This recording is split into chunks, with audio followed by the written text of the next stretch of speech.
Welcome back, Aisha. In the last podcast, we talked about reading, writing, and listening. You explained how they made your English stronger. Yes, sir. After practicing at home for many weeks, I wanted to test myself in real situations. That's great. Many learners stop at the practice stage, but real confidence grows only when you use English outside the classroom. So tell me, when did you first use English in real life? The first time was in a shop. I wanted to buy something, and I decided to speak in English instead of my native language. Oh, that's a brave step. How did it go? At first, I was nervous. I said, "Excuse me, can you tell me the price of this?" My voice was shaking, but the shopkeeper understood. That's excellent, Aisha. Even if your voice shakes, the courage to try is what matters most. Yes, sir. After that, I felt proud. It was a small thing, but it gave me confidence. Absolutely. Confidence grows with small victories. Let's give a small pronunciation tip here. When you say, excuse me, make sure to pronounce it as excuse me, not excuse me. The stress is on the second syllable, cues. Oh, thank you, sir. I didn't know that. You're welcome. So, after that first experience, how did you continue practicing English in real life? I started using English with my classmates. For example, I said, "Good morning," or "Can I borrow your pen?" instead of saying it in my native language. That's very smart. Using English for daily expressions helps your brain think faster in English.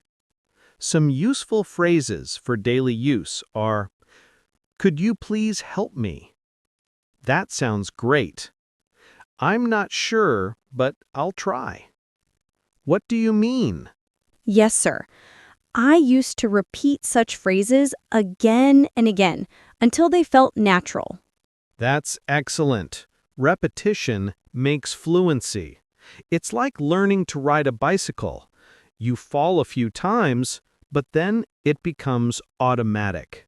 Exactly. In the beginning, I made many grammar mistakes, but I realized that people understood me anyway, and that made me less afraid.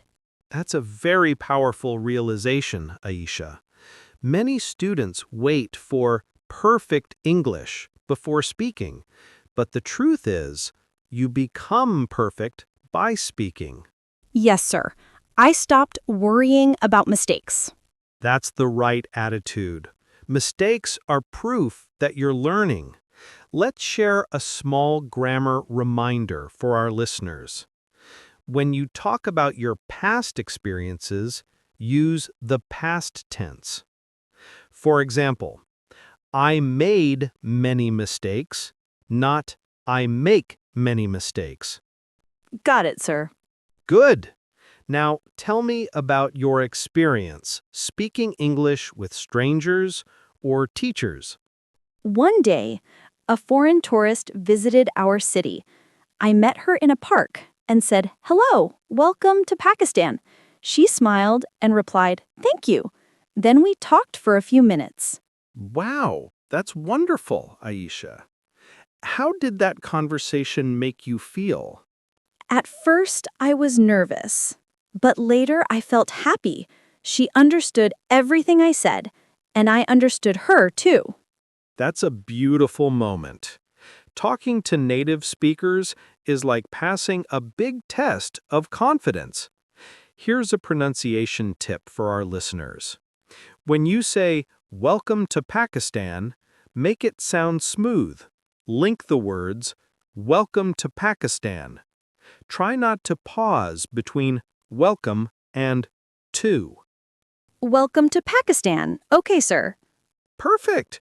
So, did that experience change something inside you? Yes, sir. After that, I realized English is not a scary language. It's just a tool to connect with people. Exactly. English is not about showing intelligence. It's about sharing ideas. When you think that way, fear disappears. Yes, sir.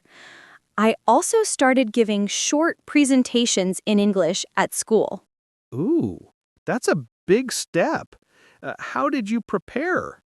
I practiced in front of a mirror and recorded my voice. At first, I felt shy, but later I got used to it. That's fantastic. Here's a helpful tip. When you give a presentation, focus on expressing, not impressing. Speak slowly, pause between ideas, and smile. Yes, sir. I did that. My teacher said my confidence had improved. I'm not surprised. You worked hard and stayed consistent. Now, let's talk about the mindset part, because confidence doesn't only come from practice, it also comes from positive thinking. Yes, sir. Sometimes I used to say my English is bad, but later I changed my thoughts. I started saying, I'm learning and I'm improving every day. That's powerful. Positive affirmations help you reprogram your mind. Here's some examples of English affirmations for learners. I can speak English with confidence. I'm improving every single day. Every mistake is a lesson. English is my friend, not my fear. Oh, that's nice. I'll write these in my notebook. Please do. You can repeat them every morning. It really changes how you feel about learning. Yes, sir. I notice that when I think positively, I learn faster. That's true. When your mind is calm and confident, your brain works better. Let's give our listeners a pronunciation tip related to confidence. When you speak English, keep your chin up and open your mouth clearly. This not only improves sound quality, but also makes you feel more confident. Oh, yes. I used to mumble before, but now I speak clearly and loudly. Excellent. Volume and clarity are part of confidence. Sir, I also started thinking in English. I used to translate everything before, but now I try to think directly. That's a big milestone, Aisha. Thinking in English is the final stage of fluency. At first, you can start by describing what you see around you. For example, I'm walking to school. I'm feeling hungry. The weather is nice today. Yes, sir. I did that daily. It really helped me. Wonderful.